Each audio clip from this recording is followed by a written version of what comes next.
12th Science, Chapter 5, Surface Chemistry, Part 2. Types of adsorption and Freundlich adsorption isotherm. Hello students, I am Madhusina, your chemistry teacher. Do watch my YouTube videos, like and subscribe it for further notifications. There are mainly two types of adsorption depending upon the nature of attractive forces existing between adsorbate and adsorbent. They are physical adsorption and chemical adsorption. In physical adsorption, the forces of attraction between the molecules of adsorbate and adsorbent are of weak van der Waals type. Since the forces of attraction are weak in nature, the process of physisorption can be easily reversed by heating or decreasing the pressure of the adsorbate. In chemical adsorption, the forces of attraction between the adsorbate and adsorbent are very strong. The molecules of adsorbate forms chemical bonds with the molecules of adsorbent present in the surface. The chemical bonds may be covalent or ionic in nature. The chemisorption involves a high energy of activation and is therefore often referred to as activated adsorption. Let's make a comparison between physisorption and chemisorption. Physisorption arises because of weak van der Waals forces, whereas chemisorption is caused by strong chemical bond formation. Physisorption is not specific in nature, whereas chemisorption is highly specific in nature. Physisorption is reversible, whereas chemisorption is irreversible. The enthalpy of adsorption of physisorption is low, about 20 to 40 kJ per mole, whereas enthalpy of adsorption of chemisorption is high, about 80 to 240 kJ per mole. Physisorption results in a multimolecular layer formation on adsorbent surface under high pressure, whereas chemisorption results into formation of unimolecular layer. The following are the factors on which adsorption of gases on solids depends. They are nature of the gas, that is adsorbate, nature of the solid, that is adsorbent, specific area of the solid, pressure of the gas, temperature and activation of adsorbent. Let's understand each point in detail. Nature of adsorbate. Since physisorption is not specific in nature, every gas gets adsorbed on the surface of any solid.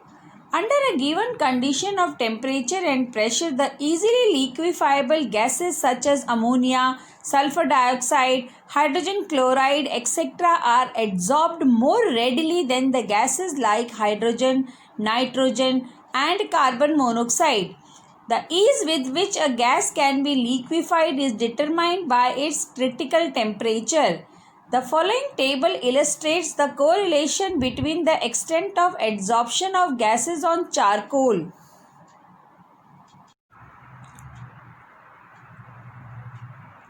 Since chemisorption is highly specific in nature, a gas is chemisorbed only when it forms chemical bond with the adsorbent. A gas which is physically adsorbed at a certain temperature can be chemisorbed when the temperature is increased dramatically. For example, at 83 Kelvin, nitrogen is physisorbed on iron surface. At room temperature, there is no physisorption of nitrogen on iron surface. However, at a high temperature of 773 Kelvin, nitrogen is chemisorbed on iron surface as nitrogen atoms. Number 2. Nature of adsorbent. Solids with porous structures are very good adsorbents. For example, activated carbon, silica gel, etc. Number 3. Specific area of the adsorbent. Specific area of adsorbent is also referred to as surface area available for adsorption per gram of the adsorbent. The extent of adsorption increases with the increase in surface area of the adsorbent. Thus, finely divided metals and porous substances having large surface areas are good adsorbents. Number 4. The pressure of the gas. The extent of adsorption of a gas on a solid generally increases with increase in pressure. The variation in the amount of gas adsorbed by the adsorbent with pressure at constant temperature can be expressed by means of a curve termed as adsorption isotherm. Scientist Freundlich in 1909 gave an empirical relationship between the quantity of gas adsorbed by unit mass of solid adsorbent and pressure at a particular temperature. The relationship is expressed as x by m is equal to k into p raised to 1 by n, where n is greater than 1. Here x is the mass of the gas adsorbed on mass m of the adsorbent at pressure p. K and n are constants which depends on the nature of the adsorbent and the gas at a particular temperature. Plotting the graph of x by m against pressure p, curves are obtained. These curves indicate that at a fixed pressure there is decrease in physical adsorption with the increase in temperature. These curves always seems to approach saturation at a high pressure. The validity of Freundlich adsorption isotherm can be verified by taking logarithm of Freundlich's equation. Therefore, log x by m is equal to log k plus 1 by n log p. Plotting log x by m on y-axis and log p on x-axis, if it comes to be a straight line, Freundlich isotherm is valid. Otherwise, it is not valid. The slope of the straight line gives the value of 1 by n. The intercept on the y-axis gives the value of log k.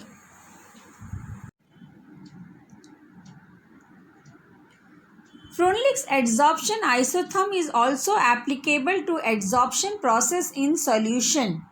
However, the precise mechanism of adsorption from solution is not known. The following are the observations that has been made in case of adsorption from the solution phase.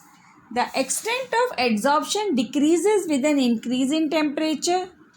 It increases with an increase in surface area of the adsorbent. It depends on the concentration of solute in the solution.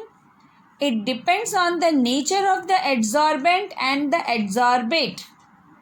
Freundlich gave the equation x by m is equal to k into c raised to 1 by n, where c is the equilibrium constant. Plotting log x by m against log c, a straight line is obtained which shows the validity of Freundlich isotherm. There are a number of applications of adsorption.